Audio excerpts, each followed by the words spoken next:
Well, as luck would have it, I managed to get a ride to the annual Antique Alley yard sale that runs from Meridian, Mississippi all the way on up through Bristol, Virginia. And obviously I didn't make it all the way up through Bristol, Virginia. I actually didn't even make it out of my hometown, but I managed to get a ride out there and I got some goodies. The first thing is this probably late 40s, early 50s Sears Homart 2-speed window fan, and my main motivation for getting this was my parents had one of these, and it was trashed in the early 90s when the motor crapped out. Unfortunately, the motor is missing off of this one, but I figure I can find a motor somewhere for it.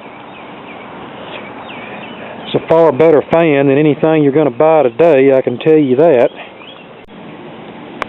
The second thing is this Sears Silvertone AM/FM tube radio, probably from the late 40s. I suspect it's an Arvin-built set.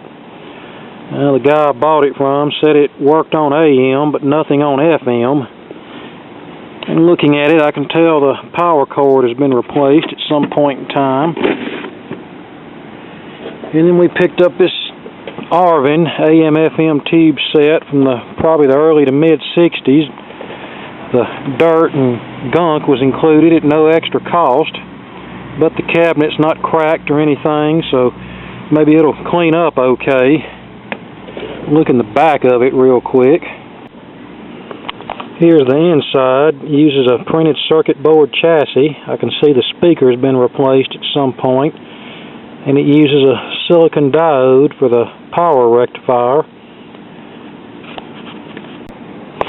And I also picked up this Westinghouse AM/FM clock radio, also very dingy and dirty. Hopefully it'll clean up. I'd say it's from the mid-60s. The label on the bottom states that it uses some parts that were imported from Japan. But if nothing else, these down and dirty, dingy tube radios are useful for parts, if nothing else, but I'm going to try to clean it up. And then I picked up this RCA Victor AM and shortwave tube radio that it's probably from around 46, 47. As you can see, it's very dingy and dirty too, but there's no cracks or chips that I can find. And I've had these in the past, and they're generally pretty nice radios, so unfortunately the loop antenna's all torn up. But I think I've got a junk radio somewhere with a good antenna, so well, should work out fine. And then I picked up this Guild Country Bell telephone radio from the mid-1950s. It's just a 5-tube AM radio designed to look like an old wall phone. And then I picked up this BSR turntable. Looks like from the late 70s, early 80s. Plays 33, 45, and 78, probably a rim drive unit. This is a BSR Quanta 720, and it does use a magnetic cartridge. Would have been nice if the head shell was detachable, but it's not, so if I were to play 78s, I would actually have to swap needles around. I know BSRs are not regarded as very good turntables, but still, it's better than most of what's available on the new market.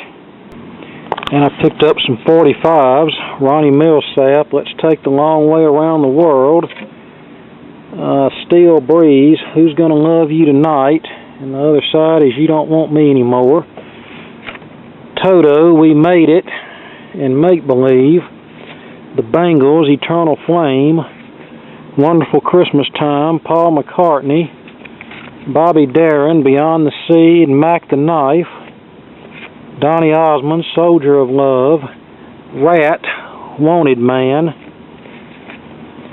Level 42, Lessons in Love, Toto, Pamela, Ike Nesbitt, I Want You, and the other side is I'm Lonely, Grayson Hugh, Talk It Over, Guns N' Roses, Paradise City, Too Shy, however you pronounce that, I have no idea. I do remember the song though.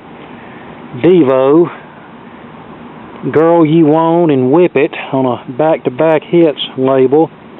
Do Wah Diddy Diddy, Manfred Mann, Freddie Hart, The Neon in the Rain, Brian Holland, Run Run Look and See, Mel Carter, Hold Me, Thrill Me, Kiss Me, Use Me by Bill Withers, Gary Lewis, Where Will the Words Come From, and May the Best Man Win. The Detergents, Leader of the Laundromat, Lenny Welch, and the A side is Love Doesn't Live Here Anymore. Black Sabbath, Iron Man, and Paranoid.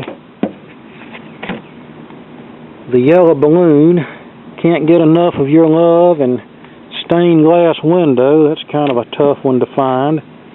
The Seekers, A World of Our Own. Green and Gold, The Electric Flag, the other side is Peter's Trip. The Band, The Unfaithful Servant, and Rag Mama Rag. The Left Bank, and Suddenly, and Ivy Ivy, a couple of their lesser known hits. Donovan, Sunshine Superman, and last, The Challengers, Everything to Me, and The Water Country. So I got some pretty oddball records there. And I also left some things behind. There was an early 50s Sears Silvertone cabinet model radio. It was one of those models with an AM radio, and below the dial it had a drawer with a pull-out drawer with a record changer in it. The thing looked to be in very nice shape, but they wanted $50 for it, and I didn't really have room for it, so it got left. And I saw a cheapy late 60s, early 70s Mayfair 8-track tape player that I left behind, and a couple more just beat to heck All-American 5-tube radios that they wanted too much money for, and several records, people that had records that wanted too much money for them. And one lady got on her eBay kick about these radios sell for $400 on eBay, and I pretty much told her, well, if they bring that much there, then you should put it for sale on eBay, because nobody around here is going to give you that. But considering I waited to the next to the last day to go, well, actually Sunday's the official last day, but from past experience, nothing goes on much on Sunday, so I guess today was the last really big day. But considering I waited so long, I'm surprised I was able to get a fair amount of decent stuff. Usually these kind of sales get picked over the first day. And this is not something I picked up at Antique Alley. I got this from a TV station where they were going to throw it away, and I know the engineer there. And this is an ADM stereo 24-channel audio mixer, probably from the late 80s, early 90s, with the power supply and the stand. This thing's about 5 feet long, probably weighs 200 pounds. It's really overkill for what I need, so I'm probably going to eventually trade it for something that will be more conducive to my needs.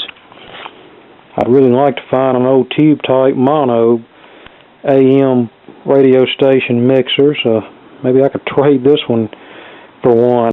And then my neighbor brought this up here. He wants me to fix for him a mid-50s Silvertone AM radio console with a record changer. Looks to be from the mid-50s. And here's the chassis. It appears it was made by Arvin and the VM 900 series record changer, so that'll be a project for another day. Okay, there you go, my latest finds. Thanks for watching, and more to come later.